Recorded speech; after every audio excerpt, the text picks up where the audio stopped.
One of the most amazing things about Google Ads is that you can run a really successful Google ad campaign, one that generates consistent leads and sales with a really minimal budget. And in this video, I'm going to show you how you can work out the minimum budget that you need to test Google Ads in your business.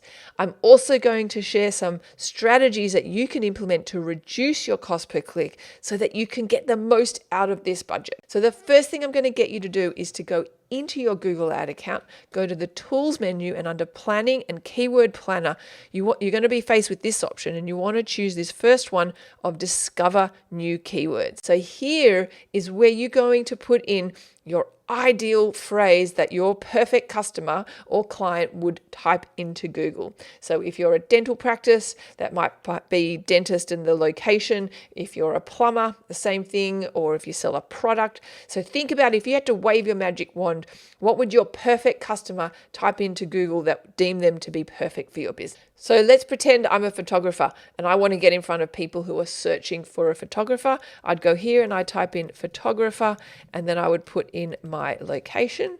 Now I've defaulted to Australia. I'm going to change this to be United States. So you might have to change the location targeting in your account. Okay, that's that. And then we click Get Results. Scrolling down here is my keyword that I just put in. And if I scroll across, what I want you to look at here are these two columns, which is the top of page bid low range and high range. And as you can see here, on the low side, your cost per click for this keyword will be $2.69.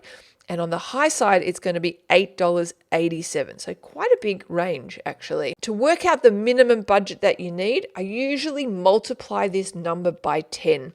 Taking into account, we usually and max would only get at most 10 clicks a day. So for the budget required for this particular keyword, I'm going to need anywhere between $20 a day and $80 a day. Now, bear in mind, that is just for this particular keyword.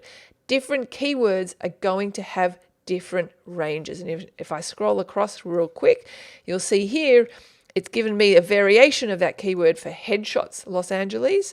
And if I scroll across, you'll see the range is $3.02 and the high range is $6.66. So different keywords have different ranges based on how competitive other people are bidding on that particular keyword. So if you find that range is too high and at a level that you're not willing to spend, go back to the drawing board and think about of other possible keywords that would be relevant to your business, but maybe not as competitive. Now, if we talk about some strategies that you can implement to reduce your CPC, big one, and the first one I suggest is to not fall for the classic kind of money wasting mistakes. Google don't make it easy for people. They have lots of what they call their recommended settings when you go through your search campaign setup process. For example, one of them is by default is to combine the search network with the display network. You definitely do not want to do this. That will waste your budget dramatically. So you want to deselect this. There's a whole bunch of these settings that you're going to need to change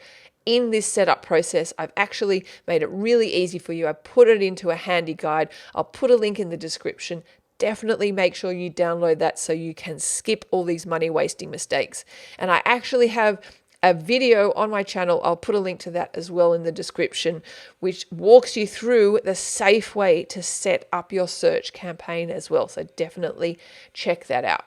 The second suggestion I have is to focus your campaign on only your best-selling products and services first. If you've got a limited budget, you're trying to just make it profitable. You're trying to generate more than you spend. So by focusing on your best-selling products and services first, that's really going to give you the best chance of success so that hopefully you can generate some wins and reinvest that money and start expanding your advertising into different areas of opportunity within your business. And the third tip I have is to experiment with a dynamic search campaign. These are a little bit different to your classic search campaigns, and they're different because you don't actually choose what keywords to bid on. Google is deciding what to bid on based on the content on your page. And what I find is I actually get much cheaper CPCs this way. And if I show you real quick in a Google ad account exactly what it looks like in practice, here is our dynamic campaign here. And as you can see here, our CPCs are $3.28 on average for this particular month. And that's much lower than the average CPCs for our other kinds of campaigns. And they generate leads at a much lower cost per conversion as well. So dynamic search campaigns are actually a great complement to a normal search campaign, and they can be really effective in getting the most out of your limited ad budget. So there you have it. I hope you enjoyed this video. Don't forget, download that free guide and implement those default settings that you need to change so you don't waste any money. Thanks for watching.